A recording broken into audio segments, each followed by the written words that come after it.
విజయం వెనకాల కార్మికుల యొక్క శ్రమ ఉన్నది. ఈనాడు మహిళా కార్మికులు కూడా తమ జీవితాన్ని సర్వాన్ని త్యాగం చేసి ఈనాడు సినీ పరిశ్రమను నిలబెట్టడానికి ప్రయత్నాలు చేస్తున్నారు. అందుకే మిత్రులారా, మీ కష్టాన్ని తెలుసుకోవాలి, మీకు ఈ ప్రభుత్వం అండగా నిలబడాలి, మిమ్మల్ని వీలైనంత మేరకు ఆదుకోవాలి.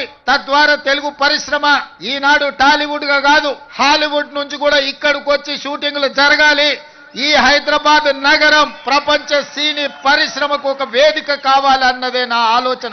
అందుకే ఆనాడు నేను చెప్పిన, మీరు వచ్చినప్పుడు సినీ పరిశ్రమను చిన్న చూపు చూసే సమస్యనే లేదు. ఈనాడు ప్రతివాడు నేను ఐటీ ప్రొఫెషనల్లను, హైదరాబాద్ నగరానికి ఐటీ అడ్డాను, ఫార్మాస్యూటికల్ ఇండస్ట్రీ అను ఏ విధంగా అయితే చర్చ జరుగుతుందో, ఫిల్మ్ ఇండస్ట్రీ కూడా ఈ తెలంగాణ రాష్ట్రంలో ఐటీ పరిశ్రమ ఎట్లనో, ఫార్మా ఇండస్ట్రీ ఎట్లనో, మా రాష్ట్ర ప్రభుత్వానికి ఫిల్మ్ ఇండస్ట్రీ కూడా అంతే ప్రాధాన్యత, అంతే అవకాశాలను ఇవ్వాలని ఈనాడు